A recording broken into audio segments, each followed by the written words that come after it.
Tiger, సిటీలో ఉండవలసిన నీవు ఈ అడవిలో ఉండి ఇక్కడ ప్రజల జీవితాల్లో చీకట్లు కురిపిస్తున్నావు. ఎవర్రా నువ్వు?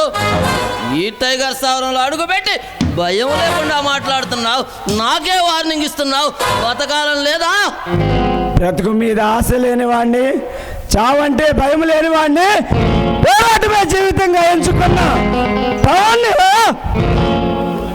నీలాంటి యువకులు వీధుల వెంట తిరుగుతూ వెర్రి కేకలు వేస్తారే తప్ప మమ్మల్ని చేయలేరు. ఆగర్వంతో విరవీగుతున్నా మీ స్థావరాల్ని నామరూపాలు లేకుండా చేయడానికి వచ్చిన కొదమ సింహాన్ని రా నేను. భవాన్, పసిపిల్లవాడిలా ప్రగల్భాలు పలకకు, పైకి పోతావు. పైకి పోయేది నేను కాదురా నువ్వు.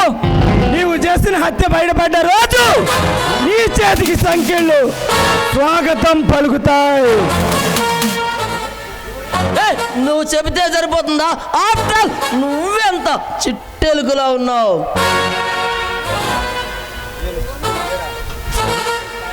ఆ నలిసి నీ కంట్లో పడితే ఎలా ఉంటుందో తెలిసేలా చేస్తా. మా క్లాసుమేట్ రాజును హత్య చేయించిన ఉంటాయి నీవని నాకు తెలుసు. అందుకు సాక్ష్యం నేనే. అవసరమైతే నిన్నిక్కడే చంపి సాక్ష్యం లేకుండా చేసే కెపాసిటీ ఈ టైగర్కి ఉంది.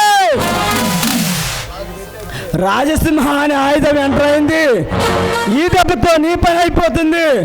ఓ పక్క ఏసీబీ పరశురాం, మరో పక్క సిబిఐ చరణ్, ముగ్గురు నీపైకి వస్తున్నారు. సిద్ధంగా ఉండు.